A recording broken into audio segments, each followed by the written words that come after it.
This is the Inferno Podcast, the official podcast of UAB Athletics.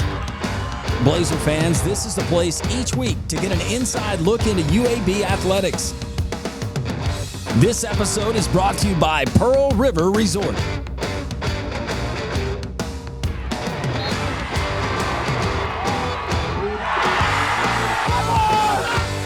Welcome into the Inferno Podcast. Landrum Roberts. It's episode 40.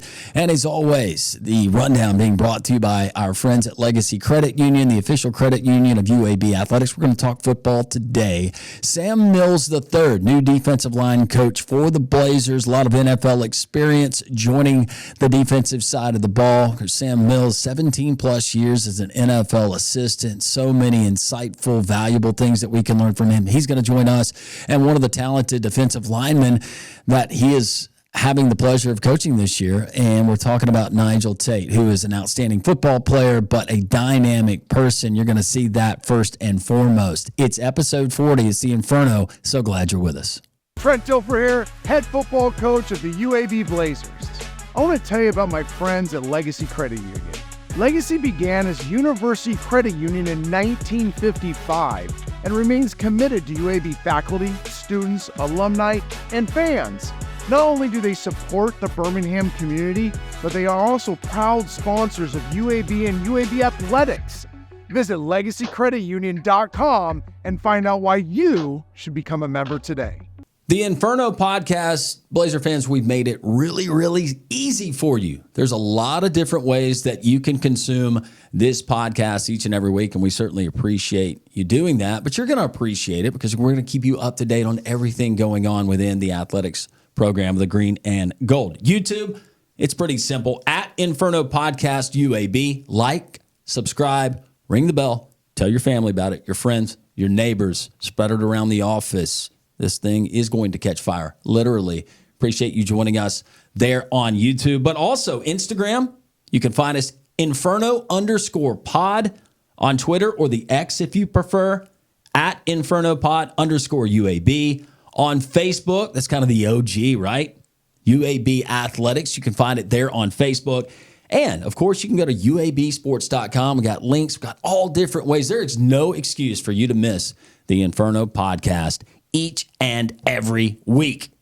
The if in life, it's a world of possibilities.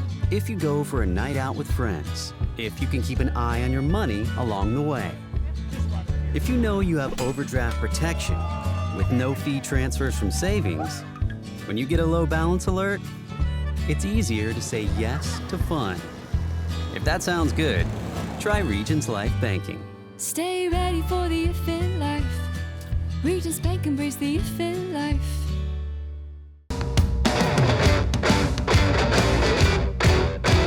Welcome back into the Inferno Podcast. It is time for our Coach's Corner presented by our friends at Pepsi and Viva Health. Proud to be joined by the newest defensive line coach for Coach Trent Dilfer and the UAB Blazers for 2025. Sam Mills III, and that is a name that you certainly recognize when it comes to football, the professional ranks. Your late father, Hall of Famer, and just a storied career. But I want to talk about your path, so to speak. Welcome to Birmingham. Thank you. It's good to be here. How much time did you spend in Birmingham prior to landing on the Blazer staff? I had flown into the airport quite a bit to go to other places. The airport since it's been remodeled? No, not since it's been remodeled. Okay. It's really nice in there.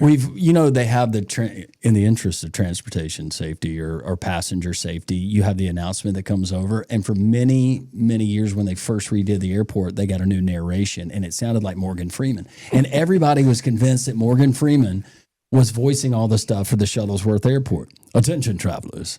Maybe. I mean, Birmingham is the place to be, so maybe. You just kept waiting for that Shawshank reference. It was. That is a great movie. I saw Andy Dufresne. It might be too old for certain people, but it is a great movie. No, and we're the same age, so I feel like we can connect. Wikipedia, when you pull up your profile pic of when you were coaching in many years, how many officially? 17 years coaching in the NFL? Somewhere in there, 17, 18, I don't know, I lose track. Most with the Carolina Panthers, but you've got this one. In fact, I think you were with the Commanders, but your beard is serious. You had serious beard game going. You've trimmed it up a little bit. I trimmed it down. It will be back eventually, but the places I'm coming from, a lot of snow, a lot of cold weather, so I'm trying to get used to Birmingham right now, but it will be back. You won't have to worry about a whole lot of snow here. Not here, but we plan on playing late in the year in other places, so we got to get ready for it. Yeah, fist bump there. That's good. That's really good. All right, first of all, let's go back. You serve as an assistant in the NFL. Coach Weiss, a lot of the members, their staff, your new defensive coordinator, you have relationships with those guys from the NFL ranks. But, Coach, why? Why the college game and why UAB? I think it starts with the people. People first and foremost. I got a call from Steve Russ, and he told me he'd be working with Trent Dilfer, and knowing the caliber of those guys, it was a no-brainer. You know, you want to be around like minds of guys who want to win, guys who are still on the history edge of it, but also the innovative edge of it. So it was a no-brainer for me, knowing to work with good people and have an opportunity to, work with a young, fresh group. What was the expression, the reaction of those guys? Because I can remember Coach Russ talking about having those conversations with you leading up until prior to you taking the job and thinking, well, I'm going to ask Coach Mills, but he's most likely going to say no. And then you said yes. And it was like, what?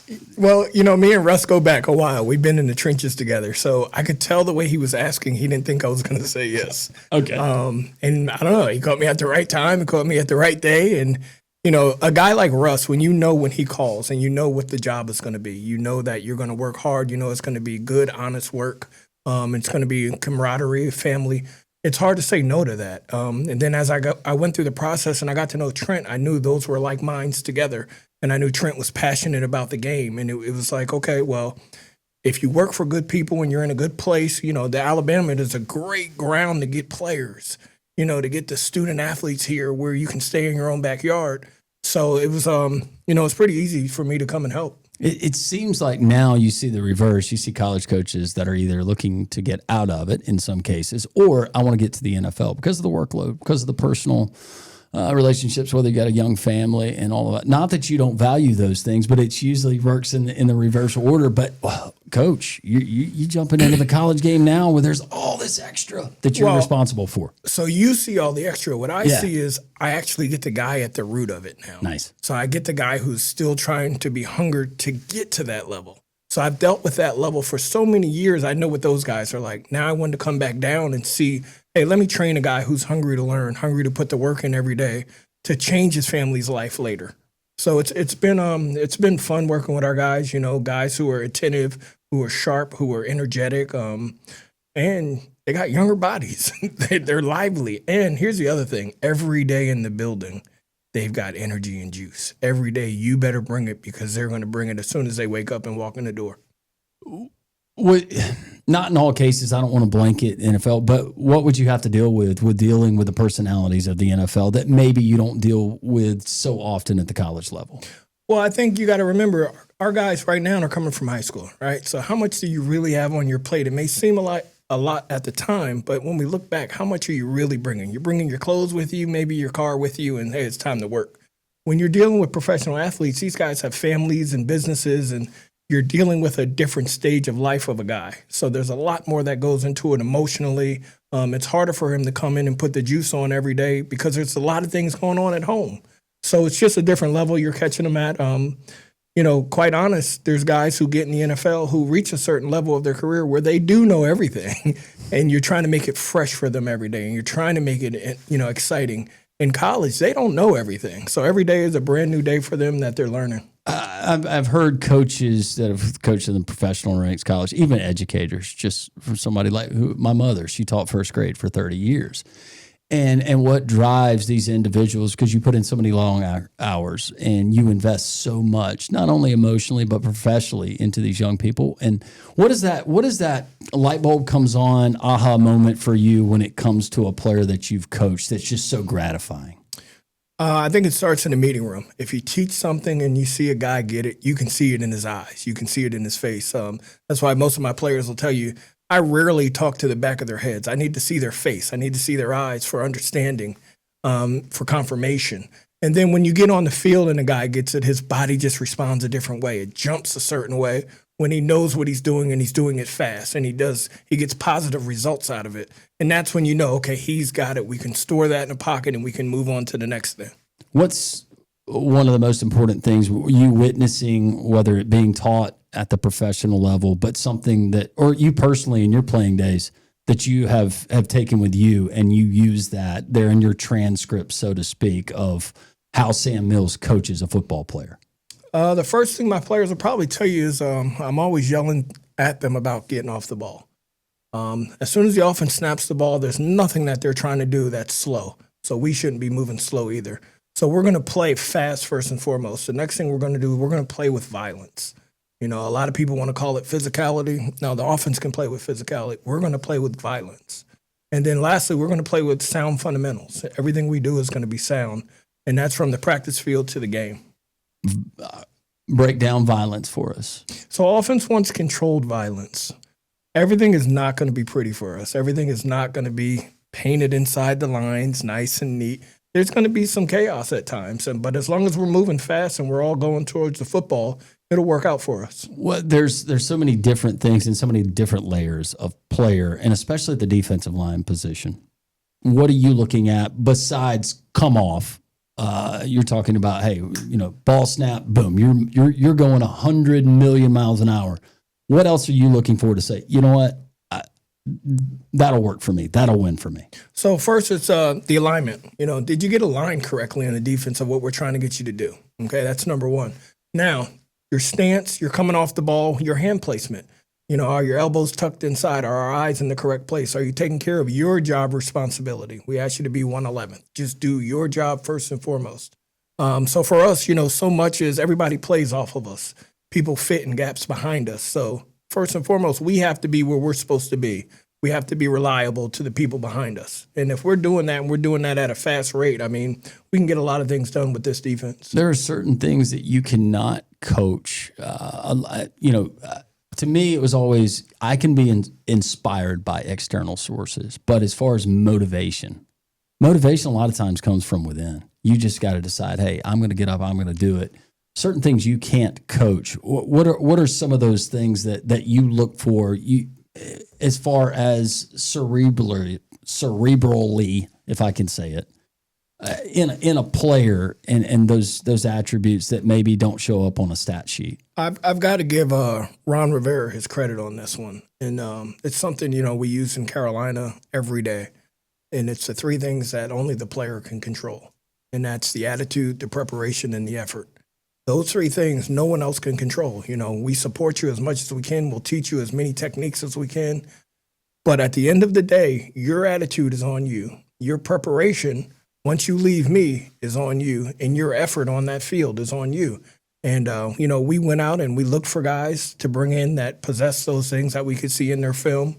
We've got high school kids that we recruited that possess those things. And then the guys who are still here on the roster, we saw that they showed glimpses of those at times. So we feel like, you know, speaking specifically for the D-line room, we have a room full of young men who, you know, they carry those traits and qualities with them each day. You mentioned room full of young men. Got to talk numbers, especially this day and age when it comes to number of plays, style of offenses that your unit is going to be going up against. What's a comfortable number? I'm putting you on the spot, Coach, but what's a comfortable number as far as rotation on your defensive line?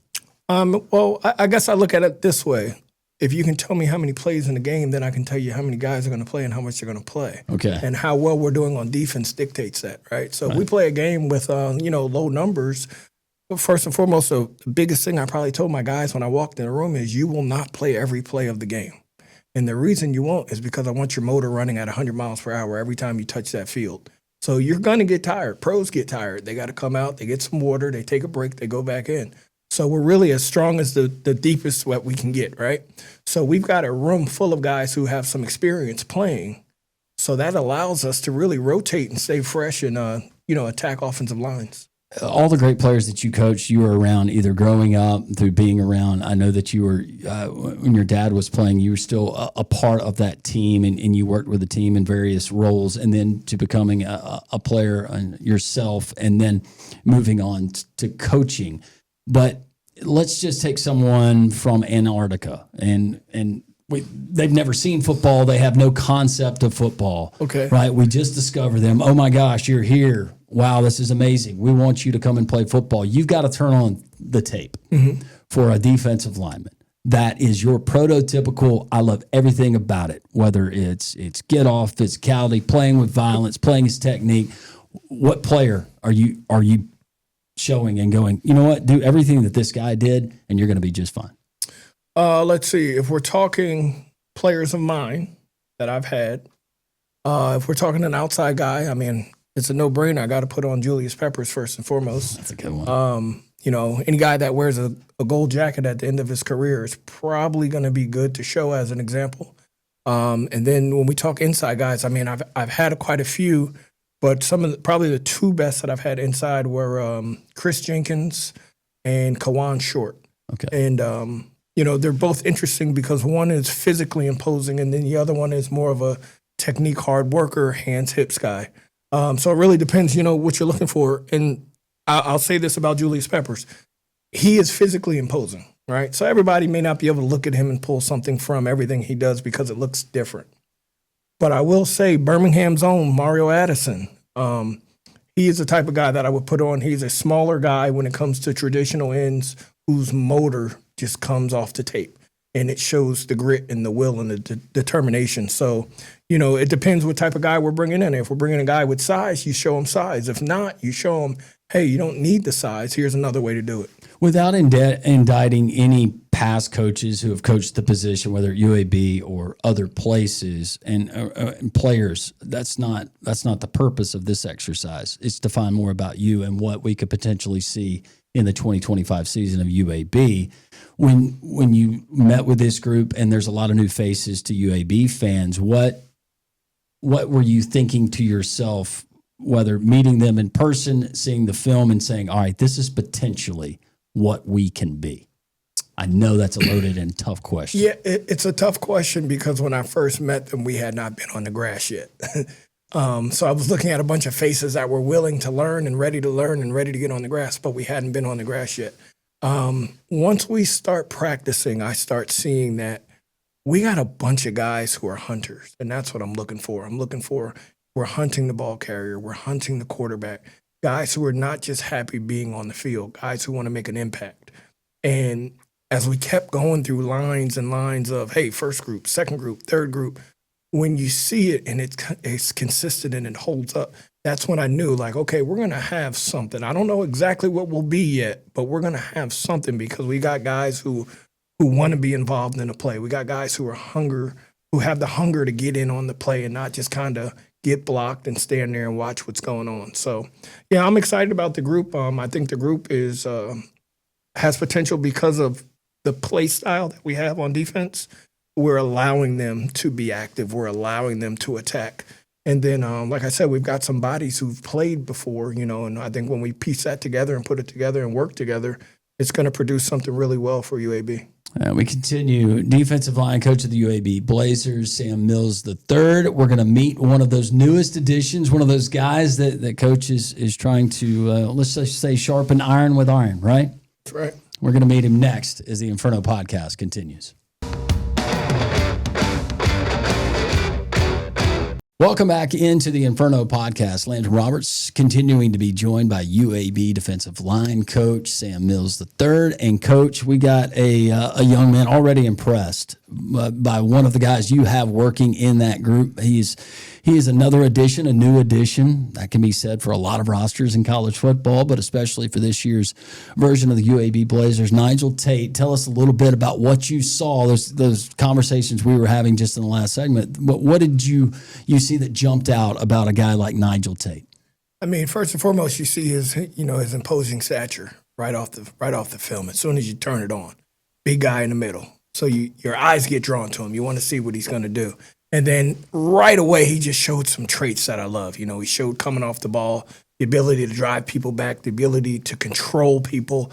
And then he's got this niftiness about him. Now, if you ask him, he'll tell you he plays basketball really well. He'll tell you that. Mm-hmm. I can't confirm that. But he does have really good feet for a big man. What's funny, though, is whether it's offensive lineman or defensive lineman, they all say that they play basketball really, That really and running well. back. That's all they want to tell you is about running back and basketball. Nigel, welcome to the Inferno. Welcome to Birmingham. How are you? I'm doing well. Yourself? I'm doing great. Let's first start with a trip that you went on. I've never been there. How old are you? I'm 22. 22. First of all, God bless America. God bless college athletics these days, because you just went on a trip to France I did. That's correct. with your teammate, Yep. Denver Warren. And I said, was this part of a camp? Was this part of a campaign? No, we just wanted to go to France. Congratulations on being able to do that. Thank you. Thank you. That's God is good. awesome. Coach, we went to Panama City. Yeah, I mean, if I got to any body of water, I was happy. He went over a body of water. Yeah. But he's also a graduate. Yeah, that's true. So that was a graduation present too. Oh, So. and you know what? And congratulations on graduate. What were some of the big takeaways from France? I say the people are really nice. The people are really nice. I like the clothes. I think snooty. Is that wrong of me? My experiences where they were really nice. It seemed like a lot of people, especially me and my teammate, we are really big individuals. So a lot of people that we kind of ran into assumed that we played football. Oh, you guys in the NFL, stuff like that. Was really friendly. We were actually. Did you ever pull that card? Just so one time. Did you? Yeah. Yes, I am. I got to be honest. So we were inside of the. What was her name? No. It was a young kid. A young kid. He was from another country. You could tell. But yeah. So me and Denver were walking in the Louvre. A kid approached me, tapped me on my back, and I was confused because it's just me and Denver there. Who's tapping me on my back? He's like, oh my gosh, can I have a picture? Can I have a picture? And we like, yeah. And he's like, oh, you guys are in the NFL. He's like, get your friend. And I tell Denver, come over here. And it was a father and two kids, two young kids, couldn't be over 10 or 11. They came to us, asked us for a photo, and we took a photo with the family. And they was like, what's you guys' names? And we told them our names. And he was like, we're going to be looking for y'all. I told them that Denver was already in the league. And I told them that I was going to the league. But it was all in all a good experience. I was happy to at least, put a smile on those kids' faces. And being in a building of that, we were in the Louvre Museum. It was good. It was really good. Isn't the expanded European games that we get this year? Are they playing a game in France? They the probably think NFL. Nigel and Denver will be over there. Oh my gosh! You're gonna break it to this kid. He's already been trying to find your jerseys. I can see it now. Protective Stadium. There'll be an announcement, and it'll be this kid and his family. Yeah. And it will be please welcome Jacques Pierre and family. And they're going to be lifelong Blazer fans. What about the food over there? I don't have much good to say about the food. There are probably some places that I missed on. I did have one really good burger, and I had another dish. I do not know the name of it, but I can get the name of it. It was similar to it was similar to a wrap. Yeah, it was similar to a wrap. It had beef inside of it, lamb as well. Kind of like an empanada type thing? Not empanada. It was kind of more. I'm forgetting the name. What a crepe. Like a gyro. That's what it was. It Okay. was similar to a gyro. Stuff with a whole bunch of meat. It had like cheese in it. It had chipotle mayo, but it was simple, but it was the best thing I had over there. And a burger that we had from a restaurant. Like I said, I was there with my teammate. The burger was 42 euros. I don't know what that converges to American dollars. I don't either. So it was 42 euros. So I had one burger, single patty. I'm still kind of hungry after that. I couldn't do another one. But that was probably another good thing that I had as well. So I say the burger, and I'm gonna try to remember the name of that specific item that I had. But those are probably the two best things. Other than that, I wasn't a big fan of the food. Do you have a weakness as to food? Say it again. Do you have a weakness that's a food? Oh yes, lasagna and pizza. Lasagna and pizza. Lasagna and pizza. You will always get me. Well, you're at the Lasagna right and pizza. position if you're going to eat lasagna and pizza, right? Or is it no? You're shaking your head. I'm not trying to get in trouble. I'm just. What do you think, Coach? I'm not going to sit here and listen to him talk about his food escapades. No. No, we got work to do. Got work to do. Yeah. That's good. And him and Denver knew, while y'all are over there, you better get your steps in, better get your workouts in, because we got work to do. How excited were you though to know that you're going to be working under the leadership of Coach Mills? It was really exciting. When I came down here for a visit, that's the first person I met. We were kind of snowed into the hotel. It was 1 inch of snow, but the whole city shut down. That was very new to me. That was my welcome to Alabama moment, because in D.C., where I'm from, 1 inch of That's snow. the last time it'll happen. Don't worry about it. So yeah, we were snowed in, so it was a lot of meals and stuff in the hotel, and we just kind of hit off the bat. And then when I had learned about all of his NFL experience through coaches and through him as well, I was like, wow, this is the place that I need to be. And kind of what really sealed that deal was when I had a meeting with him. One of my friends was up here, Terrell Jackson. He was up here as well. I had a meeting with him. The meeting was probably about 15, 20 minutes, but he got straight to the point, and was already pointing out things that I can do better. This was prior to me being committed. He's already showing me what we can do. I wasn't even saying that I'm going to go here, going to come to UAB or whatnot, but he's already putting in and showed me all I need to know. Is there a word or a phrase that even if we showed up at any practice and he's coaching you guys, that you're going to hear from Coach Mills? He always got a joke. He got a nickname for everybody. What's your nickname?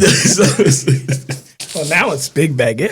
Yeah, Big Baguette. That's what he calls. So he always yelling and stuff, but it's always good criticism. It's never putting you down, and he always just telling it to you straight. Me and Denver have conversations about this pretty often. The difference that you see in a college coach and how the NFL coach, they kind of like talk to you. It's not in a demeaning manner a lot of the times that I've experienced at other schools or whatnot. But it's kind of like he's talking at you. He's trying to tell you straight up how to improve 1, 2, 3 instead of we're going to talk about 1. I'm going to give you a whole bunch of stuff, and then we're going to talk about 2, give you a whole bunch of stuff. He's kind of saying, like you said, get off. That's your first thing. Violence, your second thing. And then third thing, you got to make sure in your gap, you handling all your business, and then plays will come to you, as opposed to some coaches just kind of giving you a lot to work with and not really necessarily telling you how to do it or what you're looking for. What's your first thing you're looking for, coach? I need the 1, 2, and 3. Give me that, and then we could build upon that. And I noticed that Coach Mills has done nothing but pour into us and show us exactly how to do it, exactly how to get it done, and say you're going to do these things, you can make plays, you can go get paid on Sunday. How long have you and Denver Warren, how long have you guys been buddies? So we met on our visit up here. It was January? January. It was like January, like 10th or 8th or something. School was starting. So this has been quick. Yeah, it was a really quick And when did turnaround. you guys go to France together? And we went to France May 2nd through the 9th. So, yeah, it was a quick turnaround. So you were like bros at first sight. Yeah, literally bros at first sight. That's my guy. He knows. That's my right-hand man. They sit next to each other every See, day. this is what you got to worry about, Coach. When you start doing the defensive lineman, your drills, and they're going up against each other, the brother-in-lawing. That's what my high school coach, hey, your brother-in-law. Because your buddies, you're taking it easy on each other. You got to watch that. I'm not concerned about that because they know the standard. They know what we're looking for, and they're practicing for a reason. They're not just doing it to get through it. They're doing it to get better. So I'm not really worried about the brother-in-law and with these two. These two, I'm more worried about like mischievous stuff because they're together all the time. They sit next to each other at a meeting. They line up next to each other all the time. They're just around each other a lot. So I keep my eye on those two, but I also have confidence because they're older guys and they're my more mature guys in the room. I've gotten to a place, and I don't even know if they knew I was doing this to them, but I kept kind of, we talked about bullet point coaching. And everything is direct and bullet point with them so that they understand what I'm looking for. And then as we got close to the end of spring, all I have to do is say, hey, Nige, and then he would start coaching me on what was wrong or what was right. And that's the place I wanted to get with them to where they could start understanding before I needed to say it. Nice. Your charisma, just meeting you, I've known you for now half an hour. You can just tell you've got that. You got that it about you. What after football is over? You got aspirations to do something other than football? Absolutely. So I want to work in. I actually just got my degree in finance and marketing. Just graduated from Boston College. I'm working on my master's now. I'm trying to finish that up here at UAB. And I also do want to get my doctorates. That's way in the long run after football. But post football, I want to work in. I want to be a financial analyst. Or also to work stock trading and what certain things like that. That's my goal. Open up my own brokerage and trade stocks for the rest of my life, and also do real estate as well. So that's his original nickname, Big Crypto. Big Crypto. Oh yeah, I like that. Yeah. That was like one of our first conversations. We were talking about Bitcoin and stuff, and he was like, "I feel like you got a feeling you know about this." And sure enough, I kind of got a good. In different situations, Big Baguette could work, but Big Crypto. Big Crypto first and foremost. I need to know more about this guy, and I need to get his number for future financial advice. We continue here on the Inferno podcast. This is our student athlete segment of the week. Nigel Tate, one of the newest defensive linemen for the Blazers, and of course, defensive line coach Sam Mills III. Tell us about your previous spot. I know it was at Boston College, but sometimes it takes years after the experience for us to fully appreciate, and I'm sure that will naturally happen with you. But already, what are some things that you appreciate about being there at Boston College and playing in the league and against the folks that you did? Well, the biggest thing I say is like you understand that you have a schedule. The schedule, like you're going to be doing this from this time to that, and then the standard up there was very high, academically and on the athletic side. So being able to learn how to balance both of those things, how to maintain friendships, relationships, how to have a relationship with your coach is different than your relationship with your teammates and certain things like that. I say that, and the academics was probably a big thing up there, like the academics. Being able to balance that. I came from a school in Maryland called Bullitt School, really good academic school, athletically as well. But just the gap between high school and college was amazing. And my coaches were really good. Like, was really the academic staff, the SAS staff, they were really good in helping me be able to work through my problems, whether that's schoolwork or off the field issues. The football coaches supported us. They wanted us to be just as good off the field as on the field. And that was another thing. They pushed education. I'm not sure familiar with other schools are doing, but I did know Boston College and the coaches were, yeah, you're going to be really good at football, but you got to handle your stuff in the classroom. Because like they said, the air's going to come out the ball at some point. So they always want us to be ready for whenever that was to happen, whether that's 1 year or 10 years. This might be tough to answer, but you're only a few months into it. What has the new stop here in Birmingham at UAB, what has it already kind of taught you, revealed to you? It's pretty much told me the same thing, the standard. Coach Dilfer's always preaching the standard. We even have a book that he makes us, we got to read, got to always be on point, and all of that. So things like that. So yeah, just the standard. There's no drop off. We come here to work. We come here to get things done. We're not here to play around. Our time here is limited. Whether that's inside of the classroom, whether it's inside the weight room, whether it's inside the meeting rooms, on the field, whatever you want to call it, but it's limited. So the standard is this: either you're gonna jump on the train, you're gonna get off the train, or the train gonna leave one way or another. But bring people along. That was the biggest thing, the standard, and I love the standard that he set, especially for this year and the years prior. It's building something good. So let's play out a hypothetical scenario. You and Denver are out for a nice lasagna dinner. Mm-hmm. You walk out. You see some young Blazer fans with their parents. They're walking up to you. They're going, "Hey, that's Nigel. That's Denver." First question you get: how many games are we going to win this year? How are you answering that? I tell them we're gonna win it all. We're gonna win it all. You got to go in there with supreme confidence. That's the start. Confidence.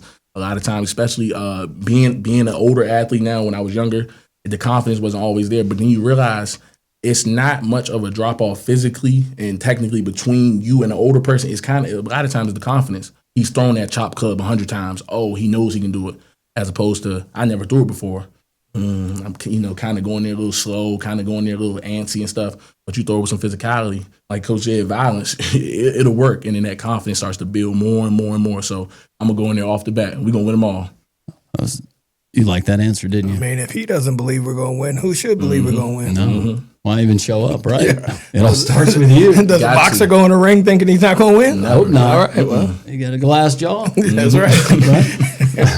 We're going to continue our conversation. We do something called lightning round, and we just pose just some random, some of them have to do with football, but other questions just to learn more about you guys, both coach and player, as you're all the part of the UAB family. The Inferno podcast, it's a fun one. We continue.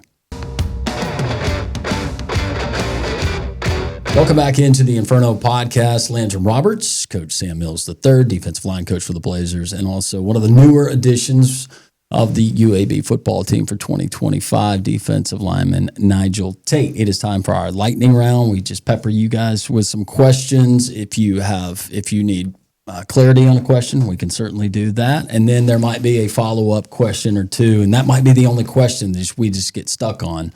But okay. In theory, it is lightning round. Let's do it. But you don't have to be super quick. Explain how you want. We have a sheet here, and then just whatever comes to Landrum's mind. Those are the ones that are kind of dangerous. These are the ones that have been approved. All right, Coach, we're going to start with you. Age before beauty. Take it. If you were given a chance to explore the deep ocean or space, which would you choose and why? I think I'm going to go the deep ocean because I know at the end of the day I'll have food. So if we need to pull some fish, some crab out of there, we got action. Yeah. Maybe find a nice beach and relax and figure out a plan. In space, I don't know what's going on up there too much, so I'm going to stay away. If we were to go down to Gulf Shores, our Gulf Coast here in Alabama, or Orange Beach, how far are you swimming out with a raft? With the the raft? sandbar. Yeah. Are you going? Oh yeah, we're gonna get away from. Are you worried from the about people sharks? a little bit? No, if it's gonna happen, it's gonna happen. Okay. Important. What about you? Deep space or deep ocean? I'd probably say deep ocean as well. Space is kind of just too big for me. I just feel like it's a lot of nothingness out there. As you know, you see a whole bunch of planets and stuff, and it'll be like planets are 100 light years away or whatever. I don't even know how to calculate that, so that's a little too far for me. But deep ocean, I kind of like marine animals. I do like the outside. The We can find outdoors some and stuff. treasure. Yeah, we Maybe can an find some ancient treasure. form of crypto, Yep. right? Yep, see, maybe so, and also I kind of like history too. So you find structures and certain things like that. Still looking for Atlantis, to this day. They're still looking for that. Yeah. But yeah, I would probably say the deep ocean. Okay. Deep ocean. Great. Both of your answers excellent. What's your all-time favorite sports moment? It can be as a viewer, as a participant. Ooh. Favorite sports moment is probably growing up watching my father make like goal line stances and stuff. Whether it be like really, really, really young, I have like vivid memories of like him tackling Herschel Walker in the USFL, or older memories of him tackling like an Eric Dickerson or a Roger Craig, stuff like that. But probably seeing back in the day when they used to really run the ball on 3rd and 1, 4th and 1, down the middle, or even jump over the top at the goal line, and seeing those collisions. Okay, that's really good. I say for me, I'm kind of a little younger generation. So Odell Beckham, when he made that catch, that's probably one of the most. Good one. Yeah, that's probably one of my most iconic moments. I've probably watched that clip hundreds of times. And like I say, all the big guys want to play receiver and stuff in the backyard. So I would always try to do it with Odell Beckham. So yeah, that's probably my most iconic one. Definitely the biggest one for me, because that was kind of like what brought me into like watching football and stuff. Because I don't know if you didn't know, I didn't start playing football till my sophomore year of high school. So prior to that, it was basketball. So I was kind of good at basketball. He's good at basketball, coach. I mean, he's got feet. Yeah. I was kind of good. What size shoe you wearing? 13. So, Okay. Got feet. Yeah. Agility. That's big. Yeah, got to have, especially at the position we playing. You just brought it up 3rd down and 4th down and 1 in the NFL. And if you don't want to touch this, that's fine. Tush push. You dislike? If I was an Eagle, I'd love it. If I'm a defense going against it, I probably hate it. It's we're probably going to line up off sides. We're going to get a late jump. The offense is going to be very close to the line of scrimmage in the neutral zone. And it's tough, It's tough. That quarterback is strong with that particular team running it. With that particular team? Yeah, there's a reason why everybody is not doing it all the time. That particular team, the teaching of it the way they do, the strength their quarterback has, they just do it really well. They found a glitch in the system right now. Your thoughts on the tush push? As a defensive tackle, I would hate it. Yeah. I would hate it, because it's just like I love goal line, but that's a little different than goal line. Kind of goal line, they're gonna run inside run duo, something like that. But that's not I don't really know how to even defend against that. We were talking about on our show when they had the vote and the owners had to vote, and then ultimately they passed to keep it in. Mm-hmm. What if they tried to mitigate it just a little bit and they said, okay, defense, we're going to. Do you have to declare as the offense? I guess it's pretty easy to figure out this is what they're doing, especially that particular team. But would an extra man, would that help if you were able to stack him and they had to run that particular play and you could stack everybody? Well, we don't there? have to let them get to 3rd and 1 or 4th and 1. So we do have something to do with that. Yeah, so that's probably the way we would go towards it of, hey, maybe we should stay out of this situation. Did you hear that? Yeah, I feel like that's the best answer. That is a great answer. All right, we're moving on. No more of those. Well, we'll have some more of those, but that's actually the answer. Don't let them get to 3rd and 1. How about that? Yeah. Don't let them score. Don't let them have a first down. Have you ever been a part of the defense, coaching a defense where you didn't have a team to get a first down? Yeah, I've been part of some special units because we've had Luke Kuechly behind us. Yeah. Another Boston College grad. Mm-hmm. And, him leading us and the guys we had up front, we put together some nice days. I mean, it took us to 15-1 into a Super Bowl. So we put together some performances where, hey, situations like that, let's stay out of that. So let's live in the 3rd and 8, 3rd and 9 world so we don't have to worry about a tush push. Like that. We're going to go away from football. What is a guilty pleasure for you to watch? Something that you watch, you actually enjoy, you just don't let the whole world know until today that you enjoy watching it. I kind of enjoy watching the mukbangs, the food mukbangs, where they eat the food on the mic and then it'll like make those sounds and stuff. I do enjoy that. That's actually kind of how sometimes I find my restaurants like that I'm gonna go to in certain areas. I don't. How does it go? Just give us an example. I'm not familiar with this. I don't know that one. What's it called? Mukbangs? It's called. I think it's called. I think it's called a mukbangs. It's literally Mukbangs? like they'll have. So say for instance, I'll go to like Five Guys or something. I'll get a burger or something. It'll be like a mic like this, headphones, and they'll like eat it. It'll be a camera as well. They'll put it down. They'll eat it like slow, and then like you'll hear the sound and stuff. I enjoy food, so that's kind of why. Does that make people want to go there? Yeah, because it'll show you restaurants. I don't know specific creators, but in DC, it's a lot of restaurants always open and closing. Whole bunch of different people, so you're gonna get a lot of different restaurants and cultures. So I'll open it up on TikTok, mukbang Washington DC restaurants or mukbang DMV Eats or something like that. And it'll give me videos, and then I'll watch the video. They'll also like at the end of it sometimes give a review on it, how it was, and you can kind of read their reactions. If it's really good, you can tell, and if it's not, you can fake it. But you know those little small nuances, facial things that you'll make in your face, that you'll know, it wasn't that good. So that's one of my guilty pleasures. I didn't know about that. What about you? Guilty pleasure? Oh man, it's probably gonna be. I think it's called Swamp People, where they're hunting the alligators. I love watching that show. I love hearing the accents. It reminds me of growing up in Louisiana. And just kind of some of the Cajun and Creole people I met. So they're different kind of form of living. Yeah, it is different. Though. Did you ever eat the nutria rats? No, but I saw them so much growing up, and especially if you get a heavy rain and they come out of the canals and whatnot. But I never had the desire to eat them. Yeah, they eat them. They eat them. Not me. They eat a lot of things down there. Yeah. Say down there. They eat a lot of things everywhere. But down there, it's a little different. It's just a little bit different. I love Cajun food, not nutria rat. Yeah, no nutria. No nutria. Nutria, yeah. Anything, you got any exotic foods that you love? I had alligator for the first time down here. It was really good. It was kind of tough. Fried alligator bite? Yep, fried alligator bites. Dipping sauce? It had a dipping sauce, and that was really good. That really surprised me. That's probably the most exotic thing I've ate was a cricket, a chocolate covered cricket. I ate it in North Carolina. We were at the Nat Geo Museum. It was when I was 4th, 5th grade, sometime around there. We were at a church convention. You're a fascinating individual. That's good. That's really good. You're well rounded. Yeah. Very cultured. Yeah, you've been to Europe. I've never been to Europe. What else have you done that I've never done? I've never eaten a chocolate covered cricket. Yeah, it was good until like the cricket, like you could kind of taste like, or excuse me, like you could feel the leg and stuff in your teeth on your cricket. It was like that's how I sounded. It was hard munching. Yeah. But yeah, with the leg and stuff getting in my teeth, it kind of threw it off after that. And then I didn't want it anymore. But wait, so you could feel that it was a cricket? Yeah, you knew it was a cricket. It was at the Nat Geo Discovery Museum, right there in North Carolina. We might have been in. No, it was Charlotte. That's where we were. And we went. Did it get a little gamey there after the chocolate? I wouldn't say that. It was just like it's so small, like a little small cricket, chocolate covered, just num and then bite it, and then it was kind of the end of it, and I spit it out because, like I said, the legs and stuff in my teeth, you could feel it all in your mouth.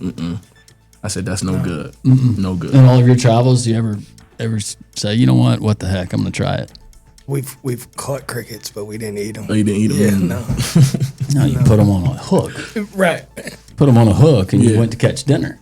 Try to find lizards, stuff like that. But we're not eating that stuff. Not eating it. No. What's the coolest sports venue that you've ever been to? I'm a Yankee fan. I'm a big-time Yankee fan because of being born in New Jersey, it's better than college Dodgers. in New Jersey. So I am a Yankee Stadium creature, old stadium and new stadium. Yeah. I appreciate the history and the tradition, and at least you didn't say Dodgers. Absolutely not. Go Braves. What about you? I say the Red Sox, and I'm looking forward to the new Commander Stadium. I seen the build that they're gonna have for it. I am looking forward to that one, but for now, I say the Red Sox. Did you say Red Sox? Yeah, just because the history of it. I wouldn't say it's the most amazing. And we also had a game there. We had was at a bowl game there, the Fenway Bowl. So we got to be in the locker room. We got to see the history. Was that the wasabi one? Yep, yeah, the wasabi Fenway Bowl. How did that swag bag look? Had you ever tried wasabi? No, I don't like wasabi. I heard it's spicy. So spicy. Once you tell me that, you kind of It's good though. Yeah, it is good. You kind of pushed me off. But it was crazy. So we had thought it was the spice too. Wasabi, they're a technology company. Yeah.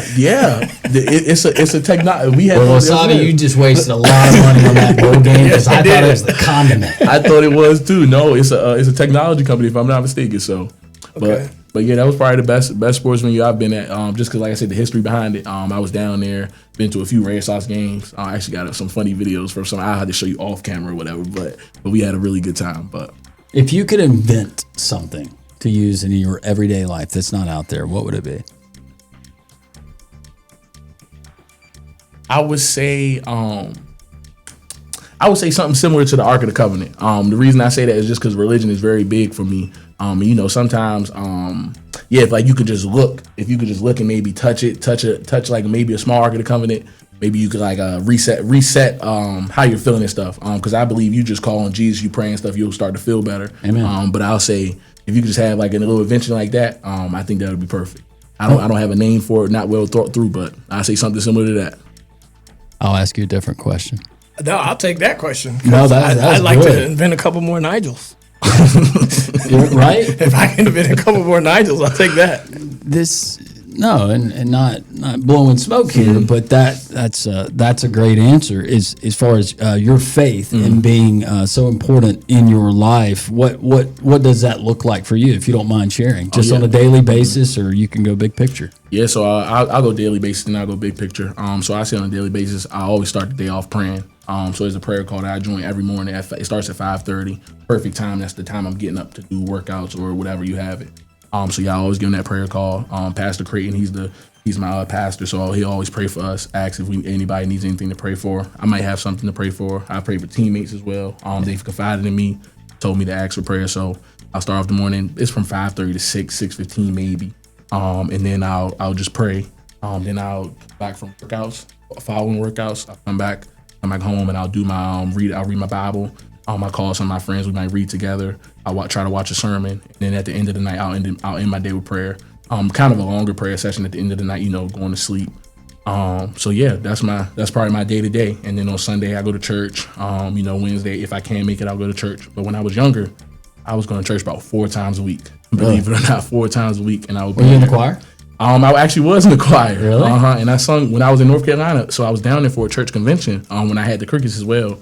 It's this group called the Hebrew Boys, and it was 4 of us, and we used to sing. So I can actually sing. Hebrew Boys? Yeah, the Hebrew Boys. So I can actually sing pretty, I wouldn't say good. I'd say 7 out of 10. Let's go. I'll help you. What are we doing? What are we doing? Throw it out. We can't sing.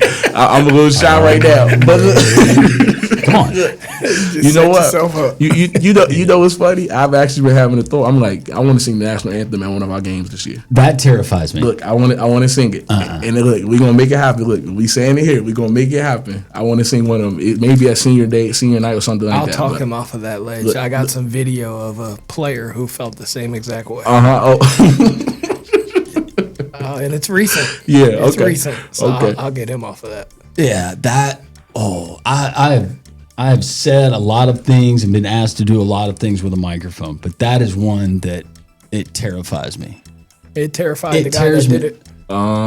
Just being in the moment, you can be so confident getting in the moment in front of all of those people. Number one, it's not just failing. Yeah.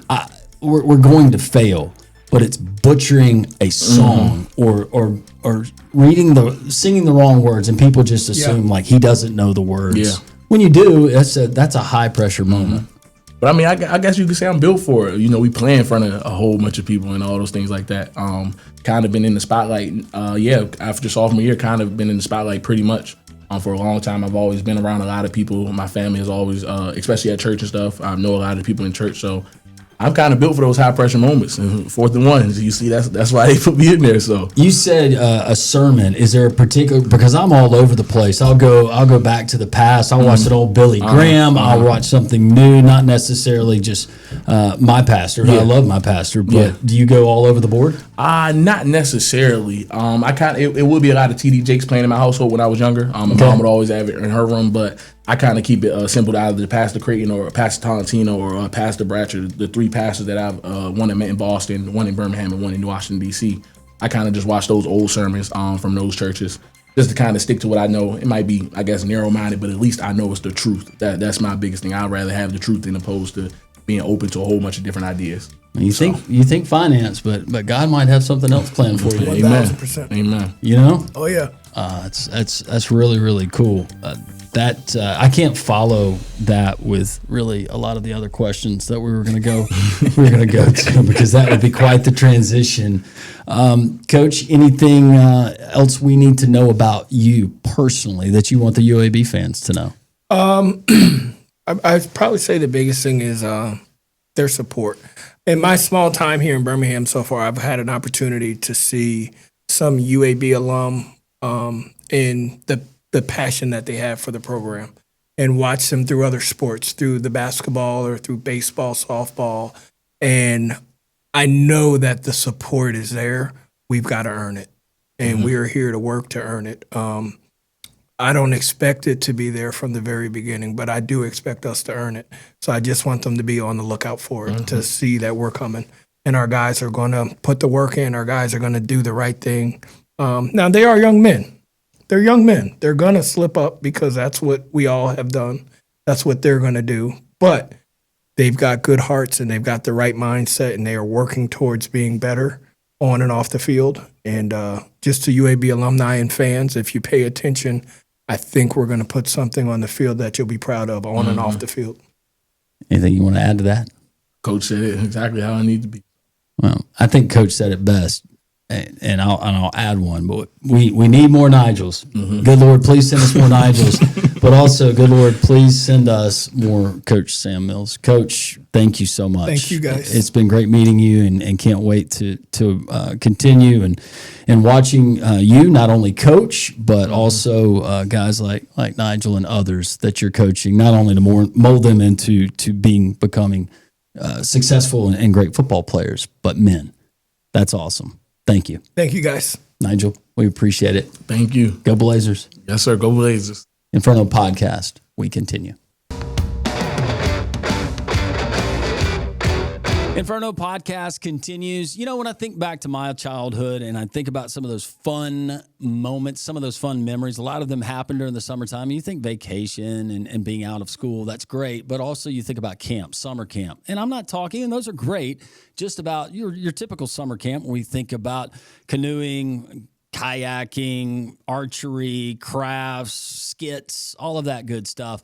But how about a specific sport and to be trained by some of the best in the business? Check out UABsports.com, and across the summer months, whether it's Johnny or Susie and they're interested in a particular sport or they just want to learn more about it, they can do so with a host of different sports across the UAB campus. You can find out more, as always, comprehensive list of the camps, information about those camps, but also up-to-date news, scheduling, and all you need to know green and gold athletics there at UABsports.com.